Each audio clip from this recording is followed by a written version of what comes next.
मित्रों, मैं इस महाधिवेशन में आप सब लोगों का भी तहे दिल से हार्दिक अभिनंदन करता हूं, स्वागत करता हूं। मैं आपका अभिनंदन इसलिए भी करता हूं,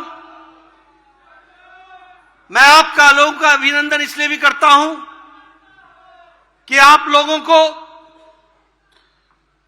कई बार मुझ पर गुस्सा भी आता होगा, कई बार मेरे टेलीफोन आपको तंग भी करते होंगे, कई बार मेरे वीडियो कॉन्फ्रेंसेस आपको नए काम के लिए प्रेरित करने का भी काम करते हो। लेकिन आप सब लोगों ने जमीनी स्तर पर जिस तरीके से संगठन को खड़ा करने का काम किया है, मैं फिर से आपका हार्दिक अभिनंदन करता हूं, स्वागत करता हूं।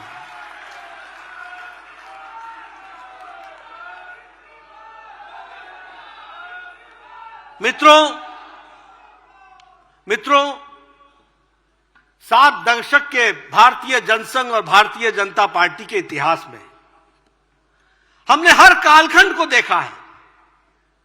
हमने संघर्ष का काल देखा, हमने जब हमारी उपेक्षा की जा रही थी वो काल भी देखा, हमने वो काल भी देखा जब हम जमानत बचाने के लिए चुनाव लड़ते थे, हमने इमरजेंसी भी देखी, संघर्ष भी देखा, हमने चुनाव में जीतने की प्रक्रिया, हारने और जीतने की प्रक्रिया भी देखी। लेकिन हम सबको बहुत ही खुशी है कि पिछला दशक जो गुजरा है वो प्रधानमंत्री मोदी जी के नेतृत्व में उपलब्धियों भरा है, उपलब्धियों से भरा हुआ है। ये हम सब के लिए बहुत ही खुशी का विषय है और बहुत ही खुशी के साथ मैं आप सबके साथ शेयर करता हूं। मित्रों, प्रधानमंत्री मोदी जी के नेतृत्व के कारण पार्टी की साख, पार्टी को लोगों ने आत्मसात और लोगों ने जिस तरीके से स्वीकारा है वह भी हम सबके सामने है। 2009 के चुनाव में भारतीय जनता पार्टी को जहां देश का 18.8% का समर्थन मिला था, वही 2014 में मोदी जी के नेतृत्व में भारतीय जनता पार्टी 31.3% पर पहुंच करके खड़ी है। और 2019 में हमने अपना ही रिकॉर्ड तोड़ा, जहां 282 से 303 सीटें आई, वहीं हम 31% से बढ़कर 37% हमारा वोट शेयर बढ़ा। यह भी हमको ध्यान रखना चाहिए। हमारी जीत की श्रृंखला लगी और हमने जीतने की जो पारी थी उसको खेलना शुरू किया। हमें याद है कि 30 साल बाद पूर्ण बहुमत की सरकार मोदी जी के नेतृत्व में 2014 में बनी और उसके बाद 5 साल बाद फिर से अगर कोई दोबारा सरकार पूर्ण बहुमत की बनी तो वो आदरणीय प्रधानमंत्री मोदी जी की बनी। वो भी हमको याद रखना चाहिए। मित्रों, आज हमें इस बात का भी फक्र है और हम गौरव महसूस करते हैं कि आज कभी हमारे 4 पीढ़ी जिन्होंने खपा दिया, वो इस दृश्य को देखने के लिए एक सपना होगा उनके लिए। आज हमारा अधिवेशन नहीं, महाधिवेशन हो जाता है। राष्ट्रीय परिषद नहीं, वो महाधिवेशन हो जाती है। और हमारा सम्मेलन नहीं, हमारा सम्मेलन सभा में, जनसभा में बदल जाती है। यह हमारी परिस्थिति आज आकर के खड़ी हुई है और हम आज विश्व की सबसे बड़ी पार्टी बनकर के खड़े हुए हैं, वर्ल्ड्स लार्जेस्ट पॉलिटिकल पार्टी के रूप में खड़े हुए। 2014 से पहले हमारे सिर्फ 5 सरकारें थी, जहां 5 प्रदेशों में सरकारें थी और लंबे समय तक हम 5-6 पर रुके हुए थे। लेकिन 2014 के बाद आपको जानकर के खुशी होगी कि आज एनडीए की 17 प्रदेशों में सरकारें हैं और 12 प्रदेशों में विशुद्ध भारतीय जनता पार्टी की सरकार है। हम उस समय 2014 से पहले लगभग 17.5 की जनसंख्या का प्रतिनिधित्व करते थे। आज हम 58% की जनसंख्या पर प्रतिनिधित्व करते हैं। ये भारतीय जनता पार्टी की सरकारों का और आदरणीय प्रधानमंत्री मोदी जी के कारण हुआ है। आज अगर हम देखें तो अभी 2019 से मैं जीत की श्रृंखला आपके सामने रख रहा हूं। 2019 में और 19 के बाद जो हमारे 26 प्रदेशों में चुनाव हुए, उस 26 में से 16 प्रदेशों में भारतीय जनता पार्टी ने अपनी विशुद्ध सरकार बनाई है। 16 चुनाव हम जीते, 16 चुनाव हम जीते। और अगर हम बाई इलेक्शन की बात करें तो विधानसभा में लगभग 100 इलेक्शन, 100, एक सेंचुरी बाई इलेक्शन हमने इन पिछले 5 वर्षों में जीता है। और उसी तरीके से 8 लोकसभा के चुनाव हुए हैं बाई इलेक्शन, उस 8 में भी 6 लोकसभा भारतीय जनता पार्टी ने जीती है। यह हमारा रिकॉर्ड है। हमारे जो लोकल बॉडी के इलेक्शंस होते हैं उसमें हमने 9,836 सीट्स हमने जीती हैं। और आपको जानकर खुशी होगी कि 186 स्थानों पर हमने म्युनिसिपल कॉरपोरेशन में अपने आप की जीत हासिल कराई है और अपने मेयर बनाए हैं। इसको भी हमको ध्यान में रखना चाहिए। अगर हम असेंबली इलेक्शन की बात करें तो उत्तर प्रदेश में हम जहां 2017 में पूर्ण बहुमत में आए, वहीं हम 34 साल बाद फिर से दोबारा अगर कोई सरकार आई तो भारतीय जनता पार्टी की सरकार आई। उत्तर प्रदेश में हम दूसरी बार। मैं जब जीत की बात करता हूं तो आपको लगेगा कि जीत की बात कर रहे हैं, मैं इसमें वेस्ट बंगाल भी जोड़ना चाहता हूं। मित्रों, हमारी वोट परसेंटेज वेस्ट बंगाल में 10% थी। हमारी सीट की संख्या 3 थी विधानसभा में। आज हमारी संख्या 77 चुनाव जीत करके आए और हमारी वोट शेयर 38.5% हुआ है। वह दिन दूर नहीं है। अगली बारी के लिए तैयार हो जाइए, वह बारी हमारी है। यह भी हमको ध्यान में रखना चाहिए।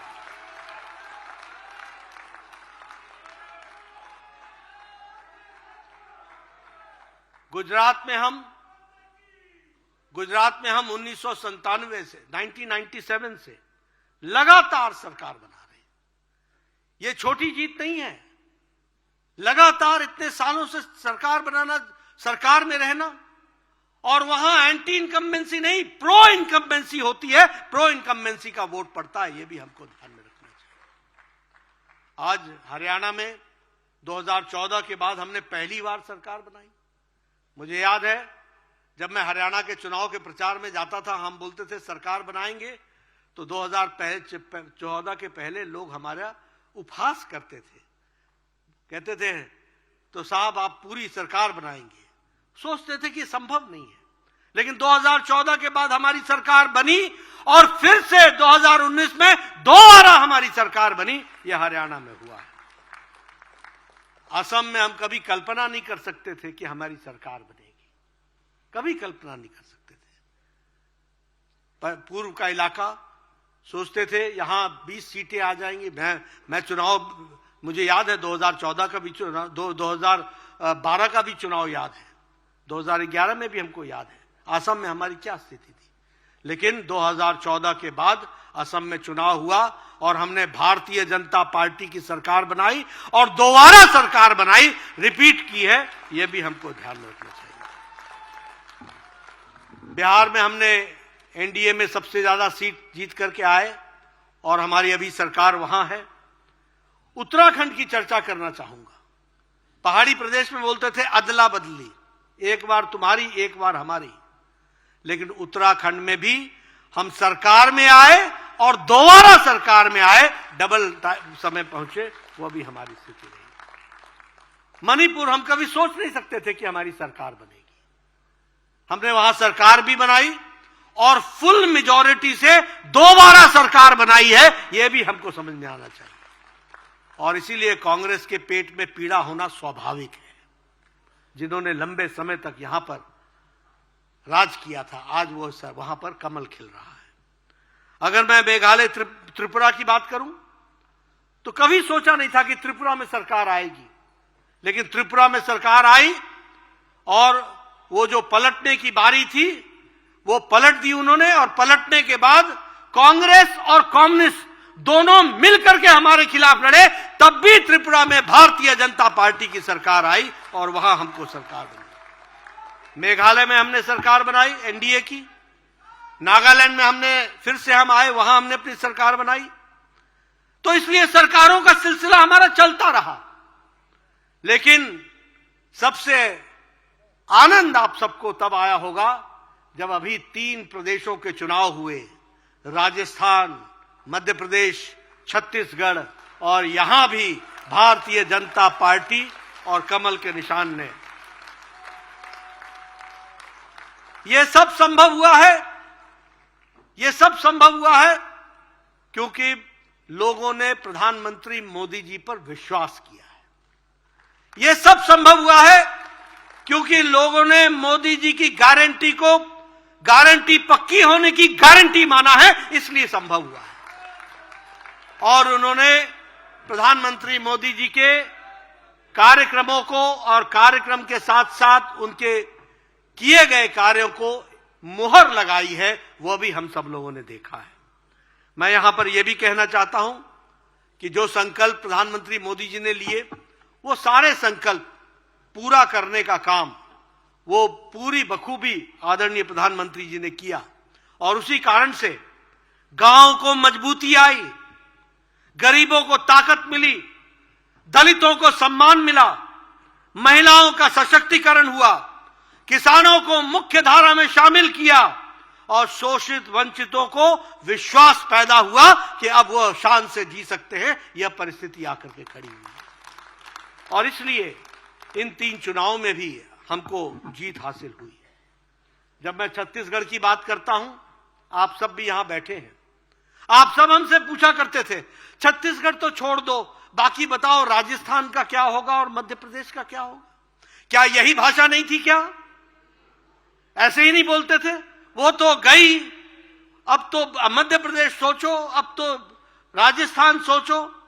मैं आपके सामने बताना चाहता हूं कि छत्तीसगढ़ की जो जीत हुई है, हमने वहां पहले 3 सरकारें बनाई हैं, 3 सरकारें चलाई हैं, लेकिन 3 सरकारों में भी जो जीत हमको मिली, उससे कहीं ज्यादा जीत इस बार हमको मिली है। 90 में से 54 सीटें पहली बार भारतीय जनता पार्टी जीत करके आई है, 54 सीट्स आउट ऑफ 90, और हमारा वोट प्रतिशत वो 33% से बढ़कर 46% हो गया, 13% हमारा वोट प्रतिशत बढ़ा है। यह छत्तीसगढ़ की कहानी मैं आपको सुनाना चाहता हूं, और मैं चाहूंगा हमारे सभी लोग जो राजनीतिक दृष्टि से जानना चाहते हैं वो इसको स्टडी करें, किस तरीके से प्रधानमंत्री जी ने जो रणनीति बनाई है, अमित शाह जी ने जो रणनीति बनाई, और जो हमारे सभी लोगों ने उसको क्रियान्वित किया, उसके कारण आज छत्तीसगढ़ जहां हार की बात करते थे वहां जीत में, और वह भी अकल्पनीय जीत तक हम पहुंच पाए, वो भी हमने देखा है। मध्य प्रदेश में लोगों ने साफ कह दिया था एमपी के मन में मोदी है, मोदी के मन में एमपी है। ये छू गया था, ये लोगों को रास आया, लोगों ने विश्वास किया कि मोदी के मन में एमपी है और एमपी के मन में मोदी है। लोगों ने इस पर जुड़ाव दिया, और वहां भी हम रिकॉर्ड मार्जिन से 2/3 मेजॉरिटी से 230 में से हम 163 सीटें जीत करके आए, और वहां भी हम लोगों ने शानदार जीत हासिल की है, और हमारा वोट शेयर 41% से बढ़कर के 48% हो गया। राजस्थान में हमें कहते थे 50-50 आएगा नहीं आएगा, 50-50, वहां भी हमने सरकार बनाई, और वहां भी हमने 3% की वोट वृद्धि की, और वहां भी हमारी सरकार बनी है। लोग तेलंगाना के बारे में चर्चा करते हैं, मैं अपने साथियों से बोलना चाहता हूं, कई बार हार में भी जीत होती है, और हमने ये जीत हासिल की है। तेलंगाना की अगर मैं बात करूं, एक विधानसभा विधायक था हमारा, और हमारा वोट शेयर वहां पर 7.1% था। आज हमारा वोट शेयर 14% हो गया, डबल हो गया। 8 विधायक हमारे चुन करके आए हैं। अगली बार हम किसी तरीके से छोड़ने वाले नहीं हैं। वहां भी हमारी सरकार बनेगी, इस तैयारी से हम लगे हैं। मित्रों, ये सब काम जो इतनी बड़ी जीत हासिल हुई, प्रधानमंत्री मोदी जी के नेतृत्व पर जनता ने विश्वास किया और आप सभी कार्यकर्ताओं ने धरती पर जो अथक मेहनत की और उसको वोट में ट्रांसफर करने में जो आप लोगों ने काम किया, आप सब लोगों को बहुत बहुत बधाई और आप सब लोगों को भी साधुवाद जिन्होंने इस काम को आगे बढ़ाया है। पार्टी ने एक लंबी वैचारिक यात्रा भी पूरी की है और जब मैं वैचारिक यात्रा की बात बोलता हूं तो अकेली भारतीय जनता पार्टी है जिसने जो सन 51 में कहा वो 2023 और 24 में भी उसी बात पर अड़ी रही। कोई पार्टी नहीं है जिसका वैचारिक अधिष्ठान टिका हुआ रहा हो। कोई राजनीतिक दल नहीं है। अगर वो दल है तो भारतीय जनता पार्टी है। हम लोग जिनकी यात्रा एकात्म मानववाद से सरलीकरण करते हुए और उसको कार्य रूप देते हुए अंत्योदय तक पहुंची और अंत्योदय को कार्य रूप देने के लिए हमारे प्रधानमंत्री जी ने उसी को आगे बढ़ाया। सबका साथ, सबका विकास, सबका विश्वास, सबका प्रयास, इस बात को आगे बढ़ाने का काम किया। और इसी को फिर से जब लोग भारत की जनता को छोटे छोटे जातियों में बांटने के प्रयास में लगे हैं, जब वो वोट बैंक की राजनीति को आगे बढ़ाने के लिए लगे हैं, जब वो सरकार में सबका भागीदारी लेकर के बनने का प्रयास करते हैं और उसके बाद वो सरकार किसी जाति विशेष की हो जाती है और उसके बाद वो सरकार किसी विशेष वर्ग की हो जाती है, इसको अगर किसी ने इस संस्कृति को बदला और इसको चैलेंज किया तो वो हमारे प्रधानमंत्री मोदी जी ने किया। और आज ज्ञान के माध्यम से जी फॉर गरीब, वाई फॉर युवा, ए फॉर अन्नदाता और एन फॉर नारी शक्ति। अगर गरीब की चिंता हो गई, अगर युवा की चिंता हो गई, अगर अन्नदाता की चिंता हो गई, अगर महिलाओं की नारी शक्ति की चिंता हो गई तो देश की और समाज की चिंता हो जाती है। इस बात को आगे रखा है और इसीलिए जब हम इस बात को कहते हैं तो हम आपके सामने गौरव के साथ कह सकते हैं, आज ये नारे नहीं हैं। प्रधानमंत्री गरीब कल्याण अन्न योजना, 80 करोड़ की जनता को अन्न की व्यवस्था करना और उसके कारण 25 करोड़ की जनसंख्या गरीबी की रेखा से ऊपर उठ जाती है और नए अरमान और नए पंख के साथ आसमान की तरफ बढ़ती है, तो यह भी हम सबको देखने वाली बात है। और जब हम बात करते हैं प्रधानमंत्री आवास योजना, 4 करोड़ 10 लाख मकान बन गए, पक्के घर, जिन्होंने कभी सपने में नहीं सोचा था वो घर बन करके तैयार हो गए। और आगे भी हम लोगों ने बड़ा लक्ष्य लेकर के प्रधानमंत्री जी चले हैं ताकि कोई भी गरीब कच्चे मकान में ना रहे, उसको पक्की छत मिल सके, इसकी व्यवस्था की गई। आयुष्मान भारत योजना, इससे मुझे भी जुड़ने का मौका मिला। 9 महीने के अंदर इतनी बड़ी योजना, 55 करोड़ लोगों को 5 लाख रुपए का सालाना गंभीर बीमारियों से लड़ने के लिए उसकी व्यवस्था करना, यह काम किसी ने किया है तो वो आदरणीय प्रधानमंत्री मोदी जी ने किया आयुष्मान भारत के तहत। और आपको जानकर यह भी खुशी होगी, ये world's largest health coverage programme है। ये दुनिया का सबसे बड़ा हेल्थ कवरेज का प्रोग्राम है। यह भी हमको ध्यान में रखना चाहिए। स्वच्छ भारत में 11 करोड़ से ज्यादा इज्जत घर बने। बहुत से लोग हमारे उत्तर प्रदेश से आए हैं, बिहार से आए हैं, बहुत से लोग पूर्व से आए हैं। उन्होंने देखा है अपने जीवन में, हमारी बहनें, हमारी माताएं पानी का लोटा लेकर के सड़कों पर किस तरीके से वो अपने दैनिक नित्य कर्म के लिए उनको किस तरीके का अमानवीय स्थिति देखनी पड़ती थी। आज 11-12 करोड़ लोगों को इज्जत घर देकर प्रधानमंत्री जी ने महिलाओं का सशक्तिकरण भी किया और महिलाओं को डिग्निटी के साथ जीने का अधिकार दिया। यह भी हम सबको मालूम है।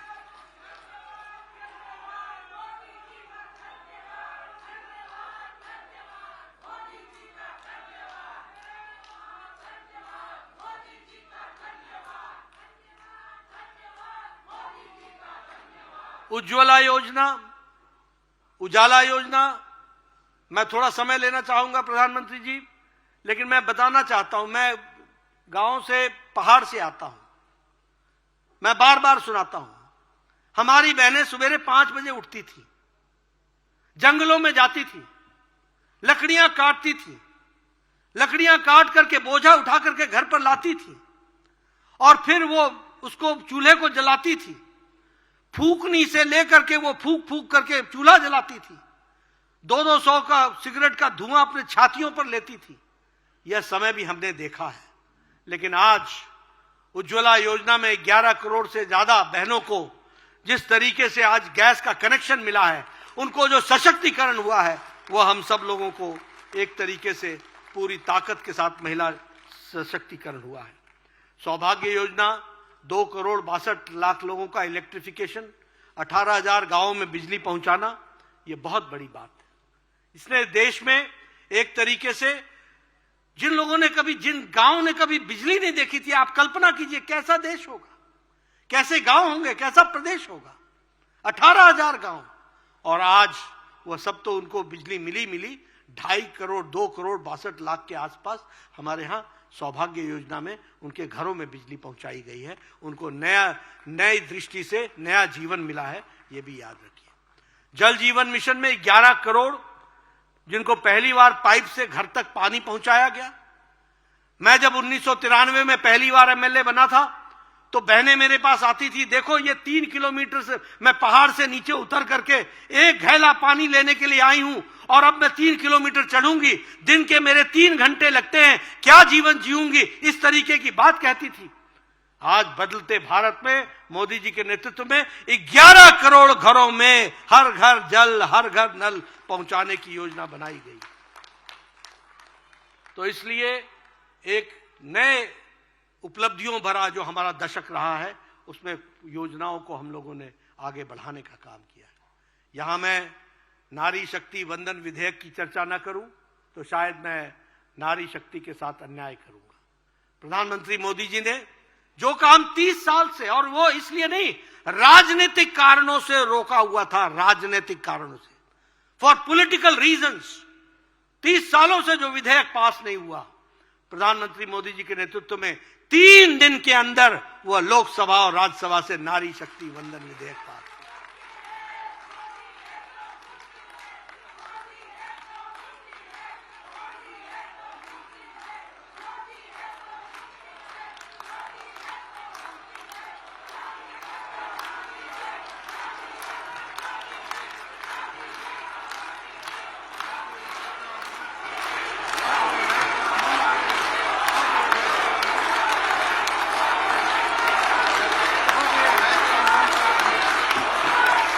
बोली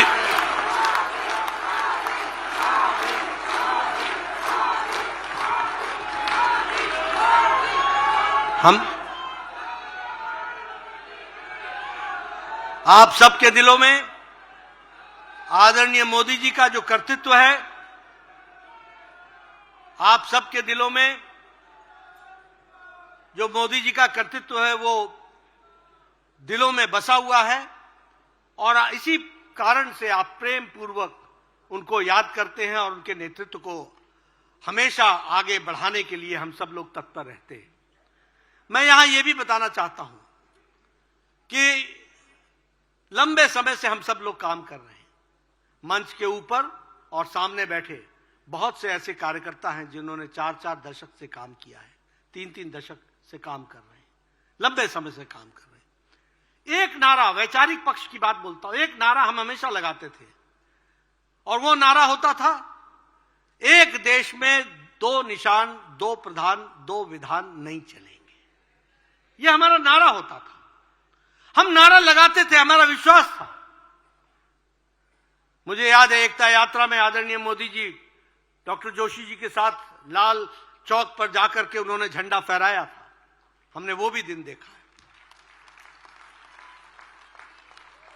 और उस दिन भी प्रधानमंत्री जी ने कहा था, जिसने मां का दूध पिया है वो 26 जनवरी को आ जाना, हम वहीं झंडा फहराएंगे। ये वाक्य उन्होंने कहे थे। और वहां तो झंडा फहराया ही, लेकिन इसी दशक में 6 जुलाई को, 5 जुलाई और 6 जुलाई या 6 अगस्त, 5 अगस्त और 6 अगस्त को प्रधानमंत्री मोदी जी की इच्छा शक्ति ने धारा 370 को धाराशाही कर दिया। यह भी हम सब लोगों ने देखा।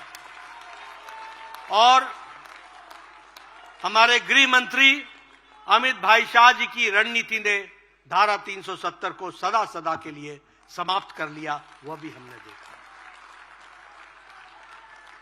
हमने वो भी समय देखा, मैं उस समय युवा मोर्चा का कार्यकर्ता होता था, जब 1989 में पालमपुर में अधिवेशन हुआ था, राष्ट्रीय कार्यकारिणी हुई थी हिमाचल में, हमारे प्रदेश में, और वहां पास हुआ था कि हम राम मंदिर के बनने के रास्ते को प्रशस्त करने के लिए प्रयास करेंगे, 1989। और उसके बाद हमने वर्षों नारे लगाए, रामलला हम आएंगे, मंदिर वहीं बनाएंगे, हम कहे मंदिर वहीं बनाएंगे, ये नारे हमने लगाए। बीच में कुछ लोगों ने उपहास भी किया और कहा रामलला हम मंदिर वहीं बनाएंगे, तिथि नहीं बताएंगे, या तिथि कब बताएंगे।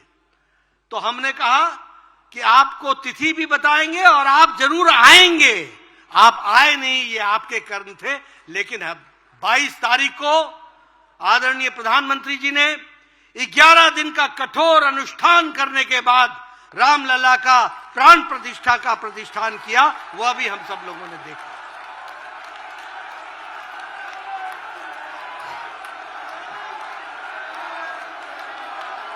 जय श्री राम, जय जय श्री राम। भारत माता की, भारत माता की।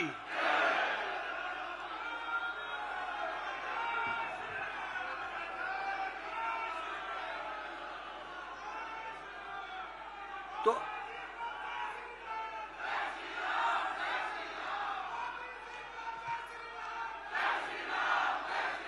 आज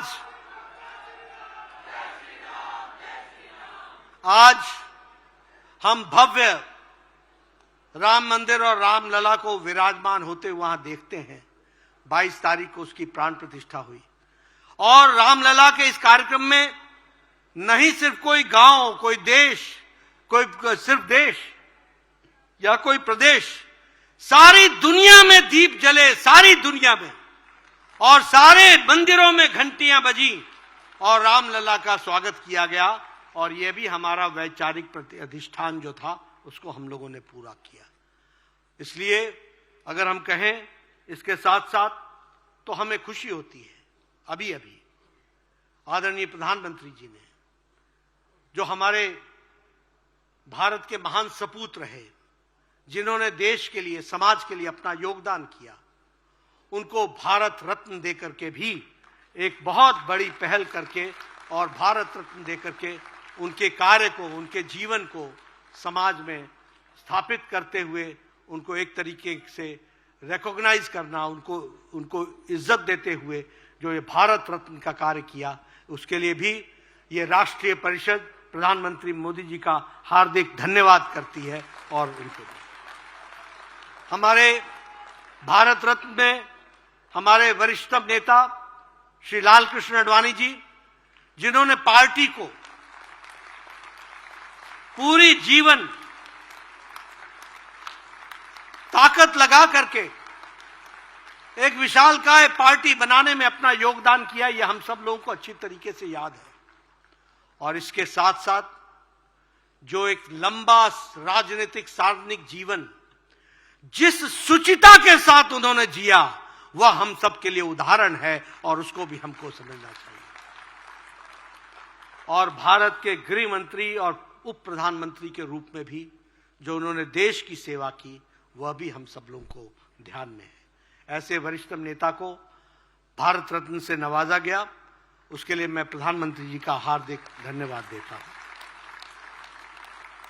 चौधरी चरण सिंह जी, जो किसानों के अधिकारों के लिए सारे जीवन लड़ते रहे, शुचिता का जीवन व्यतीत किया, सादगी का जीवन व्यतीत किया और किसानों के लिए हमेशा आगे खड़े रहे, अग्रसर रहे और किसान भाइयों की आवाज को बुलंद करते रहे। ऐसे हमारे पूर्व प्रधानमंत्री चौधरी चरण सिंह जी को भी भारत रत्न दिया गया। कर्पूरी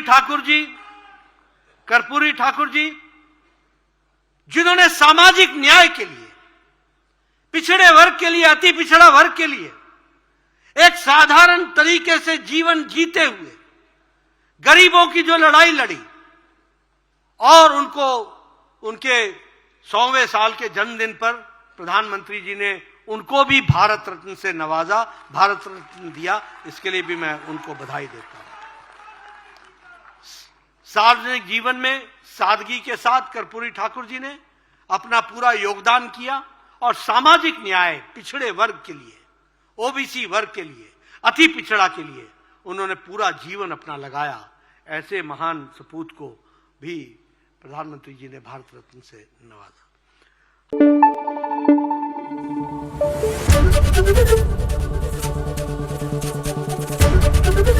एबीपी न्यूज आपको रखे आगे।